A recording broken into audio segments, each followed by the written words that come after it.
عسلامة، إن شاء الله تكونوا بخير، إن شاء الله تكونوا في أحسن الأحوال. ثم تشوفوا في الفيديو.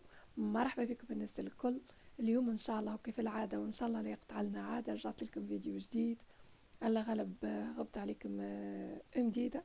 وكما تعرفوني دايما نغيب ونرجع، من الحقيقة تعديت بظروف صعيبة، كنت تعبة شوية، أما الحمد لله أنا رجعت لكم. اليوم ان شاء الله هزيتكم معايا الالدي، ناقصه شويه قضيه، الحقيقه مش برشا قضيه، ناقصه شويه قضيه، حاجات بسيطه يعني.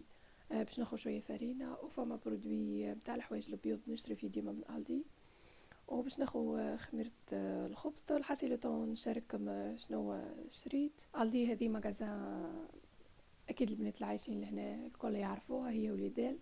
انا الحقيقه عندي مده ما مشيت لهاش، وعندي برشا حاجات ما نشريهم كان منها هي، كيف الفارينه مثال من جيت من بلجيكا ما نشريها كان من الدي، خاطر الفارينه تعجبني متاع الدي وما تشربش كيما البرودوي هذايا اللي مشيت على خاطره. زايده متاع الحوايج البيض زاد يعجبني وما نشريه كان من الدي.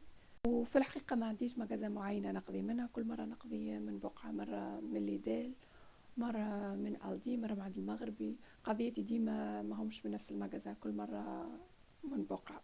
وبالنسبة للأسوام هكا في كل بقعة طالعة، المهم ربي معانا وكهو.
ولهنا رجعت للدار باش نشارككم القضية اللي قضيتها. كما قلت لكم في اول فيديو راني مشيت على اساس باش ناخذ حاجات معينه متعوده ناخذ فيهم من الدي، وجيت باش نعمل حاجه حلوه للصغار، يخي لقيت حاجات ناقصيني.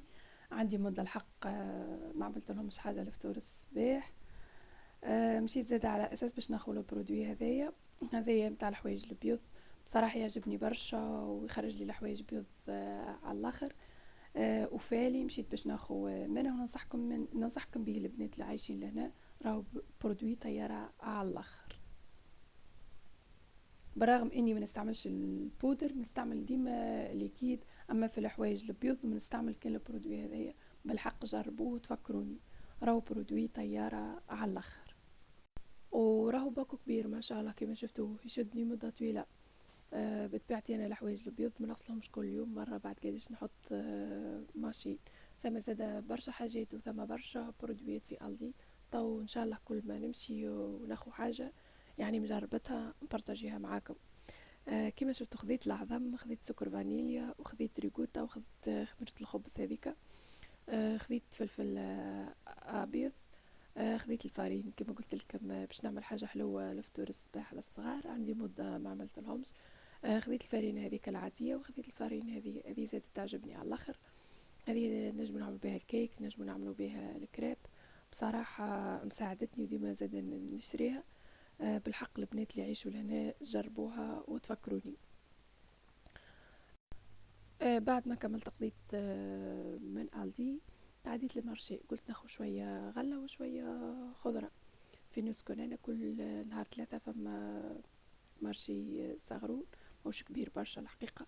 ما نجمش نصور لكم فيه على خاطر كان زحمة برشا. تو ان شاء الله مرة نصور لكم كان نجمت. خذيت البصل كما شفتوا، خذيت شوية سلطة، وخذيت مدالينا، خذيت سفناريا، وخذيت بوجبنة. هذايا عندي مدة عليه الحقيقة. وخذيت العنب للصغار. وهذاك هم بعد روحت ديريكت للدار، الطقس كان بارد برشا.